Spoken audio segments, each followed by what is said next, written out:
اعوذ باللہ من الشیطان الرجیم بسم اللہ الرحمن الرحیم یا ایہا النبی اذا جاءک المؤمنات یبایعنک علی ان لا یشرکن باللہ شیئا صدق اللہ مولانا العظیم۔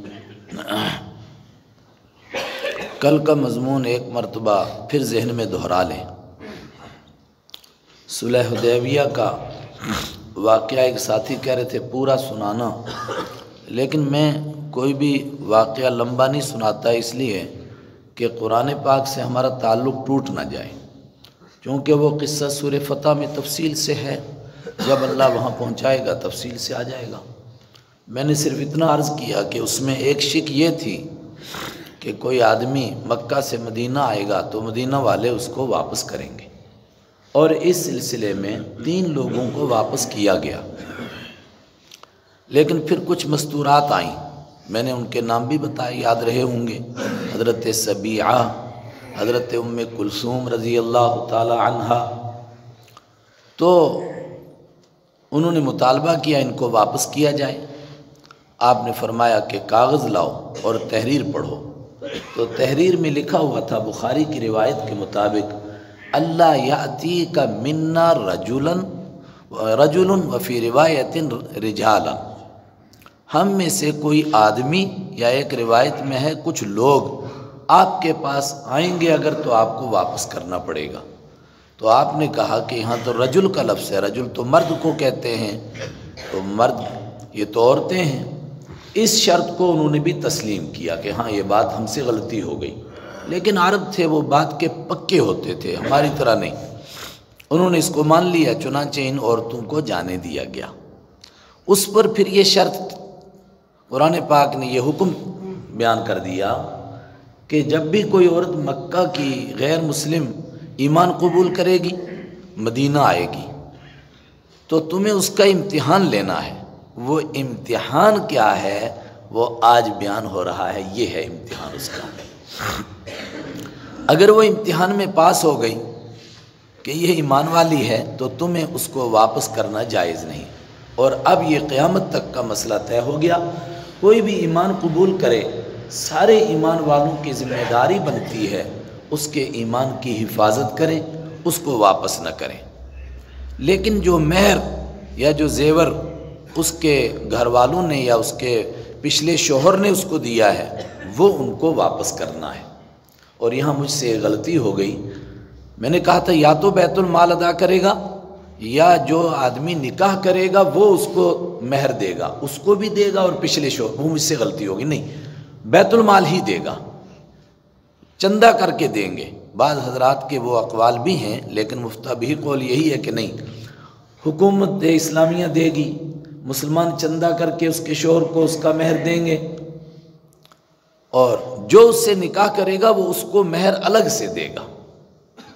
پھر مسئلہ پیش آیا کہ اگر کوئی یہاں سے اور مرتد ہو کر کے مکہ چلی جائے، تو مکہ ایمان چھوڑ دیا اس نے، تو چلی گئی تو چلی گئی، بس جب ایمان چھوڑا اس کا نکاح ٹوٹ گیا، تو اس کا مہر مکہ والوں کو، کافروں کو واپس دینا ہے۔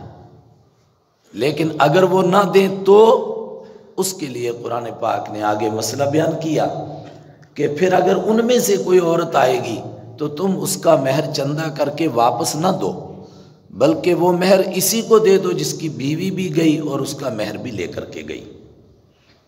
حضرت عبداللہ ابن عباس رضی اللہ تعالیٰ عنہ سے پوچھا گیا کہ مکہ سے تو بہت عورتیں مدینہ آئیں، ایمان نصیب ہوا، تو مدینہ سے مکہ کوئی عورت ایمان چھوڑ کر کے واپس گئی؟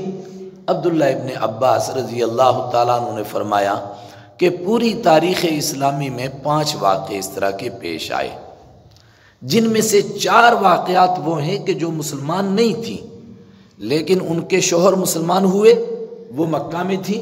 ان میں سے حضرت عمر رضی اللہ تعالیٰ عنہ کی 2 بیویاں تھیں، تو ان کی بیویوں نے کہا کہ ہم ایمان قبول نہیں کریں گی، وہ مکہ رہیں، تو قرآن پاک نے کہا کہ اب نکاح ٹوٹ گیا، اگر وہ مکہ رہتی ہیں تو معاملہ ختم ہو گیا۔ 4 عورتیں تو یہ ہیں جو ایمان قبول ہی نہیں کیا اور مکہ میں ہی رہ گئیں، مگر عجیب بات ہے کہ ایک وقت کے بعد ان 4 کو بھی ایمان نصیب ہوا۔ ایک تو حضرت عمر کی 2 بیویاں، ایک کا نام ہی ام کلثوم، ایک ام کلثوم ادھر سے آ رہی ہے، ایک ادھر سے جا رہی ہے۔ ان سے تو ابو جہم نے نکاح کیا اور ایک وقت کے بعد ان کو ایمان نصیب ہوا۔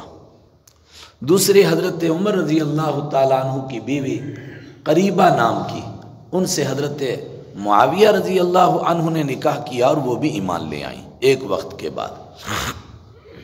صرف ایک عورت یہاں سے ادھر گئی ہے، ام حکیم اس کا نام، اور اس کے والد کا نام ابی سفیان۔ یہ کیوں یہاں سے گئی اس کی تفصیل نہیں ملتی ہے، لیکن یہ ملتا ہے کہ کچھ عرصے کے بعد پروردگار نے ان کو پھر ایمان نصیب کیا اور یہ پلٹ کر واپس آئیں۔ لیکن ان کے شوہر سے چونکہ نکاح ٹوٹ چکا تھا، جب یہ دوبارہ ایمان لائیں تو دوسری جگہ ان کا نکاح ہوا۔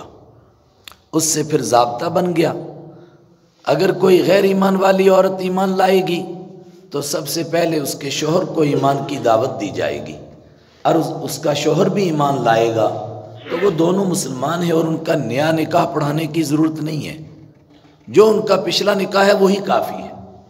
لیکن اگر اس کا شوہر ایمان نہیں لائے گا تو اس کا نکاح ٹوٹ جائے گا۔ اگر یہاں سے کوئی مرتد ہو گئی اس کا بھی نکاح ٹوٹ جائے گا۔ قرآن پاک نے وہاں کہا تھا کہ جب کوئی وہاں سے آئے تو اس کا امتحان لو، اگر تم کو معلوم ہو کہ وہ ایمان والی ہے تو واپس مت کرو۔ ان کا امتحان کیا لینا ہے وہ قرآن پاک آج بیان کر رہا ہے۔ اس کا امتحان لینے کا مطلب یہی ہے کہ ان سے چند باتوں کا اقرار کرانا ہے۔ اللہ کو مانتی ہو، اللہ کے حبیب کو مانتی ہو، آخرت کو مانتی ہو، ایمان کے لیے تم نے ہجرت کی ہے، اللہ اور اس کے رسول کی محبت میں ہجرت کی ہے، یا کسی آدمی کے عشق میں ہجرت کی ہے، بس یہ چند باتیں اس سے کہلوانی ہیں۔ جب وہ کہہ دیں گی اب ان کے دل کا کیا حال ہے اس کو ہم نہیں دیکھیں گے، ہم اس کو مسلمان مانیں گے۔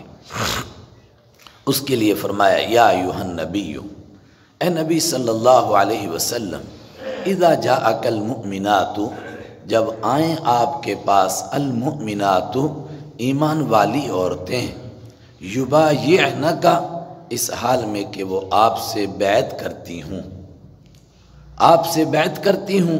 کس بات کے اوپر بیعت کرنے کا مطلب عہد کرنا۔ حضرت رسول اکرم صلی اللہ علیہ وسلم نے عورتوں سے بھی بیعت لی اور مردوں سے بھی بیعت لی۔ بیعت لینے کا مطلب عہد کرنا، اور کس بات کی بیعت لی؟ 3 قسموں کی۔ ایک تو خاص موقع کے اوپر خاص کام کی بیعت لی، مثلا یہ بیعت لی بعض موقع کے اوپر بعض عورتوں سے کہ کسی کے مرنے کے اوپر چیخو اور چلاؤ گی نہیں، یا یہ بیعت لی کہ اللہ کے دین کے لیے جان اور مال کی قربانی دے دیں گے، جس طرح کہ سورہ فتح میں آ رہا ہے۔ صلح حدیبیہ کے موقع پر آپ نے 1400 صحابہ کرام سے بیعت لی، ایک سے الگ الگ بیعت لی۔ ایک تو ایمان کی بیعت ہوئی، ایک یہ خاص موقع کی بیعت ہوئی۔ تیسری بیعت ہے جو توبہ کی بیعت، گناہوں سے توبہ کرو، نیکی کرنے کا ارادہ کرو۔ یہ بیعت آپ نے مردوں سے بھی لی، اور عورتوں میں سے لگتا ہے کہ سب عورتوں نے اس طرح کی بیعت نہیں کی، لیکن بعض نے کی۔ کیوں؟ امام بخاری رحمۃ اللہ علیہ چند عورتوں کا ذکر کرتے ہیں تو بڑی اہمیت سے بیان کرتے ہیں کہ یہ ان عورتوں میں سے ہیں جنہوں نے رسول اکرم صلی اللہ علیہ وسلم سے بیعت کی تھی۔ اور یاد رکھیے اب قیامت تک بھی یہ بیعت کا سلسلہ ہے، اس میں بھی 2 قسم کی بیعت ہے۔ ایک بیعت تو یہ ہے کہ مسلمانوں کا ایک ہی امیر ہو پوری دنیا میں، اور سارے مسلمان اس کے ہاتھ پر بیعت کریں کہ ہم تمہاری بات مانیں گے اور ملت اسلامیہ کا شیرازہ بکھرنے نہیں دیں گے، یہ بیعت فرض ہے۔ اور اللہ کے حبیب نے فرمایا اگر کوئی آدمی ایک رات اس طرح گزاری اس نے کہ اس کا ہاتھ کسی کے ہاتھ میں نہیں تھا اور اس کو موت آ گئی تو وہ ایمان پر اس کا خاتمہ نہیں ہوا۔ مگر پچھلے 150 سال سے آپ کو معلوم ہے ملت اسلامیہ کا ایسا شیرازہ بکھرا، ان کا کوئی امیر ہی نہیں ہے۔ یہ بیعت تو فرض ہے، لیکن ہے ہی کوئی نہیں کس کے ہاتھ پر بیعت ہو۔ دوسری بیعت ہے بیعت توبہ، یہ مستحب کے درجے کی ہے، یا چونکہ صحابہ نے کی تو ہم کہہ سکتے ہیں سنت کے درجے کی ہے۔ اگر کوئی نہ کرے ایمان میں کوئی فرق نہیں ہوگا، لیکن اگر کسی بزرگ کے ہاتھ پر آدمی گناہوں سے توبہ کی بیعت کرتا ہے تو اس کی برکت سے اس کو استقامت نصیب ہوتی ہے، اور پھر وہ اس کو اپنے حالات بتاتا رہے کہ مجھے نماز میں سستی ہوتی ہے، وسوسے آتے ہیں وغیرہ، تو اس کی برکت سے وہ بتاتا رہے گا اس کا یہ علاج کرو، اس کا یہ علاج کرو۔ یہ بزرگوں کے ہاتھ پر بیعت ہوتی ہے، مگر اسی بزرگ پر جس کو آدمی کو پختہ یقین ہو کہ یہ قرآن اور حدیث کے مطابق صحیح دین پر ہے۔ شیخ سعدی نے کہا کہ دیکھ کر کے تم کسی سے معاہدہ کرو، چونکہ آج کل کہتے ہیں ابلیس جبرائیل کے شکل میں گھوم رہا ہے۔ اے بسا ابلیس جبرائیل ہست، آج کل ابلیس جبرائیل کی شکل میں بھی ہوتا ہے، اس لیے دیکھو پہلے کہ یہ دین کے مطابق زندگی گزار رہا ہے یا نہیں۔ چلیے یہاں جو بیعت ہے یہ ایمان کی بیعت بھی ہے، لیکن خاص طور سے توبہ کی بیعت ہے۔ یا ایھا النبی، اے نبی صلی اللہ علیہ وسلم، اذا جاءک المؤمنات، جب آپ کے پاس ایمان والی عورتیں آئیں، یبایعنک، اس حال میں کہ وہ آپ سے بیعت کرتی ہوں۔ اچھا، پھر آگے بڑھنے سے پہلے ایک بات، مردوں سے جو بیعت لی گئی وہ ان کے ہاتھ میں ایسے ہاتھ ڈال کر کے بیعت لی گئی، تو عورتوں سے کیسے بیعت لی گئی؟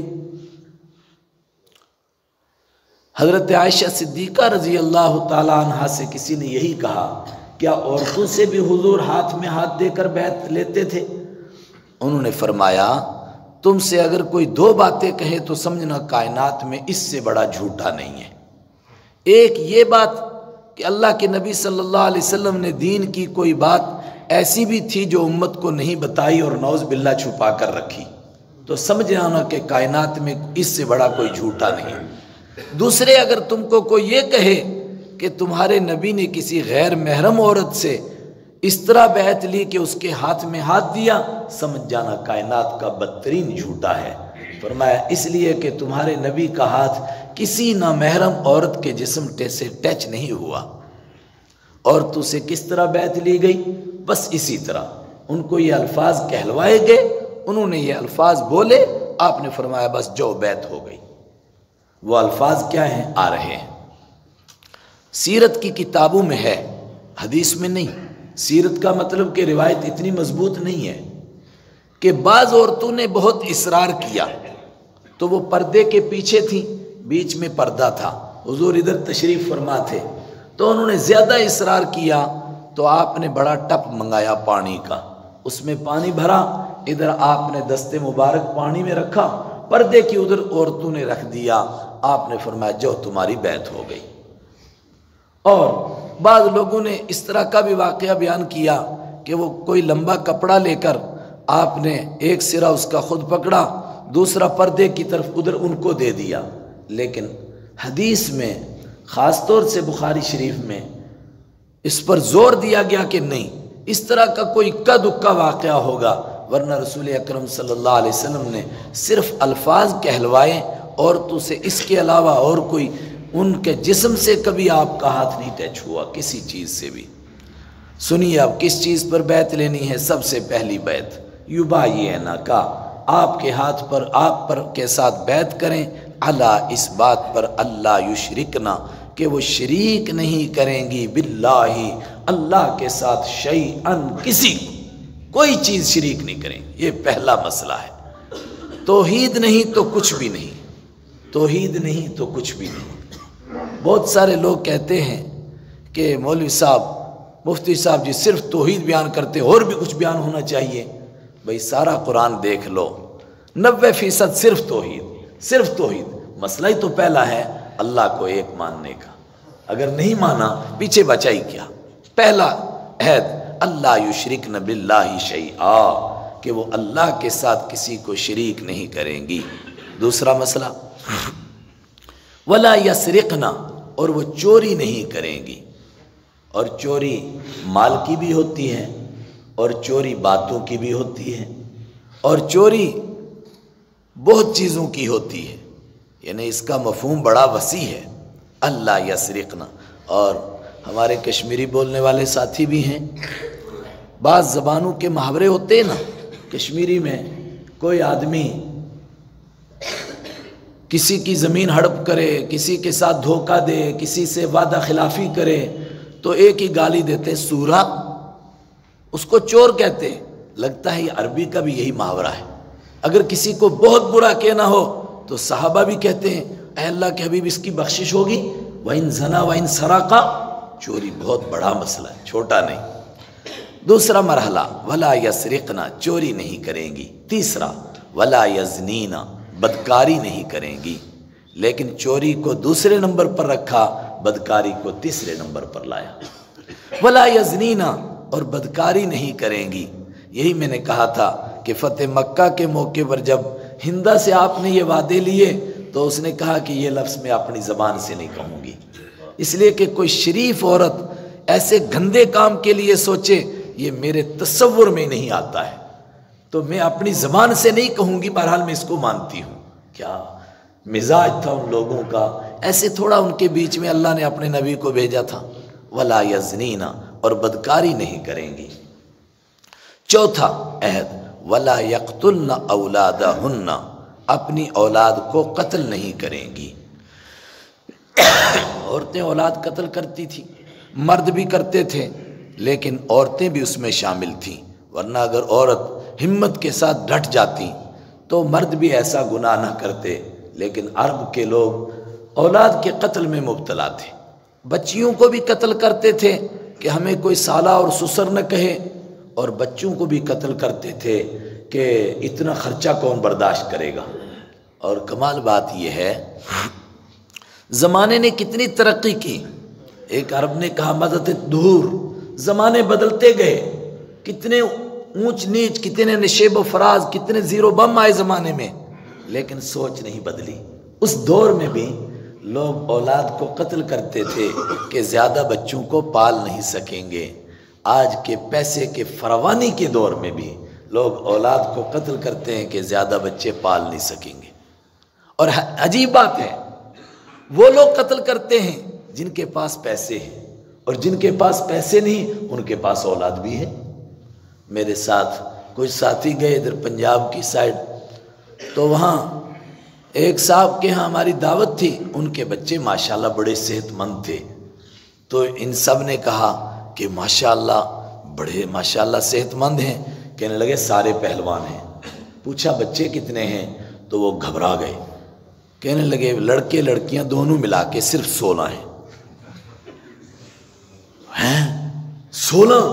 اس نے کہا نہیں پریشان ہونے کی ضرورت نہیں، میرے بیٹے کے 18 ہیں، بیٹا ابھی زندہ ہے، باپ کی داڑھی بھی کھا لی ہے۔ تو کہنے لگے میرے بیٹے کے 18 ہیں، آپ اتنے پریشان نہ ہو جائیں، اور ماشاءاللہ صحت دیکھو ان کی، روٹی رب سب کو دے رہا ہے۔ کہتے ہیں آپ نے 10-15 لے آؤ، ایک کے ساتھ کرا لو مقابلہ، کیونکہ روٹی کا ہی تو ڈر ہے نا کہ بھی روٹی کہاں سے کھائیں گے۔ آج مختلف بہانوں سے پھر تعلیم کیسے ہوگی، پھر تربیت کیسے ہوگی، پھر پرورش کیسے ہوگی، سب شیطان کے ہتھ کنڈے ہیں۔ آدمی چاہے اپنے آپ کو کتنا بیوقوف بنائے مختلف بہانے کر کے، اور بڑے دیندار لوگ جو اپنے آپ کو یہ سمجھتے ہیں کہ جنت ہمارے نام پر رجسٹرڈ ہو گئی ہے، اولاد کی قتل میں وہ بھی شامل ہیں۔ وَلَا يَقْتُلْنَ أَوْلَادَهُنَّ، اور قتل نہیں کریں گی اپنی اولاد کو۔ کتنی باتیں ہو گئیں؟ یشرکنا، شرک نہیں کریں گی، یسرقنا، چوری نہیں کریں گی، یزنیننا، بدکاری نہیں کریں گی، یقتلن اولادہن، کتنی ہوئی؟ تو 5 کیوں کہہ رہے تھے؟ ولا یاتین ببہتان، اور کبھی کوئی بہتان نہیں لگائیں گی کسی پر۔ کام کوئی کرے اور بہتان کسی پر لگا دیں، خاص طور سے وہ بہتان یفترینہ بین ایدیہن وارجلہن، یفترینہ، جو بہتان وہ گھڑتی ہیں بین ایدیہن، اپنے ہاتھوں کے درمیان، وارجلہن، اور اپنے پاؤں کے درمیان۔ یہ بڑا عجیب اشارہ ہے۔ آدمی جو بھی کوئی گناہ کرتا ہے وہ یہ سوچ لے کہ میں 4 گواہوں کو کھڑا کر کے گواہی دے رہا، 4 گواہوں کو کھڑا کر کے پھر گناہ کر رہا ہے، ہاتھ اس کے خلاف، پیر اس کے خلاف، 4 گواہ، 4 گواہوں کی موجودگی میں گناہ کر رہا ہے، اور خاص طور سے عورتیں کیا گناہ کرتی تھیں؟ بدکاری کی اولاد ہوتی تھی، کہتی تھی یہ ہمارے شوہر کی ہے، الیاذ باللہ۔ شوہر بیچارے کو نہیں معلوم، انہوں نے گناہ کہیں اور کیا، نکاح کسی اور کے میں تھی، تو کہنے لگی یہ اولاد شوہر کی ہے، جبکہ وہ کسی اور کی تھی۔ اس سے زیادہ غیر شادی شدہ ہیں، بچہ ہو گیا، جو اس کے ساتھ عشق ہے اس کا نام نہیں بدنام کرنا چاہتی ہیں، کسی شریف آدمی کو پکڑا، کہا اس کی بدکاری کی اولاد ہے۔ اللہم احفظنا۔ بخاری شریف میں ایک واقعہ ہے اس طرح کا کہ ایک بکری چرانے والی عورت کو بغیر شادی کے بچہ ہو گیا، اس نے ایک گرجا کے راہب کے اوپر اس کا الزام لگا دیا، لیکن گرجے کے راہب سے یہ گناہ نہیں ہوا تھا، گناہ کوئی اور تھا، سزا کہیں اور مل رہی تھی، لیکن اللہ نے تھوڑا سا اس کو جھٹکا دیا، اس کے بعد معاملہ ختم ہو گیا۔ کیسے؟ اس نے کہا کہ اس خدا کی قسم تجھے جس کے سوا کوئی خدا نہیں، بول کس کا بچہ ہے یہ؟ وہ ڈر گئی، اس نے کہا یہ فلانے گڈریے کا ہے۔ تو یہ بہت بڑا جرم، لیکن قرآن نے اس کو یوں بیان کیا کہ کوئی بہتان نہیں کریں گی، ہاتھوں کے درمیان اور پاؤں کے درمیان اشارہ ہو گیا کہ جو بھی آدمی جرم کرتا ہے اس کے خلاف 4 گواہ کھڑے کر کے جرم کرتا ہے۔ یہ 4 گواہ کل گواہی دیں گے اللہ کے ہاں۔ کتنی باتیں ہو گئیں؟ زور سے بولو۔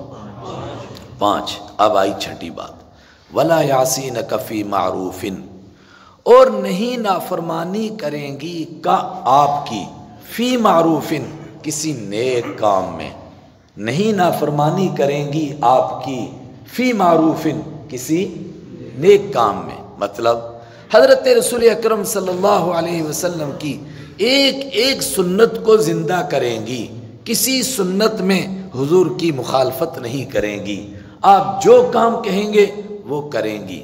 لیکن یہاں قرآن نے عجیب بات کہہ دی کہ نیکی میں آپ کی مخالفت نہیں کریں گی۔ کیا یہ ممکن ہے کہ میرے اور آپ کے آقا نیکی کے علاوہ کوئی اور حکم دیں؟ بولو نا۔ مکہ کے کافر کہتے تھے کہ بے شک ہمارے دشمن ہیں مگر نیکی کے سوا یہ کوئی اور حکم نہیں دے سکتے۔ پھر قرآن نے یہ بات کیوں کہی؟ قرآن قیامت تک کے لیے ہے، آئندہ بھی لوگ اس طرح کی توبہ کرائیں گے۔ کوئی ایسا فراڈی پیر آ جائے کہ جو لوگوں کو بیعت لے اور کہے کہ بھئی میرے ہر حکم کو مانو گے، قرآن نے کہا نہیں، نیکی کا حکم مانیں گے، برائی کا حکم نہیں مانیں گے۔ ضابطہ بن گیا، کوئی بھی شخص ہو، استاذ ہو، ماں باپ ہوں، کوئی بھی ہو، جب بھی کوئی حکم دے گا ہم اس کو قرآن اور حدیث کے سامنے تو لیں گے۔ اگر وہ نیکی کا ہے تو مانیں گے، نہیں ہے تو اس کے منہ پر ماریں گے۔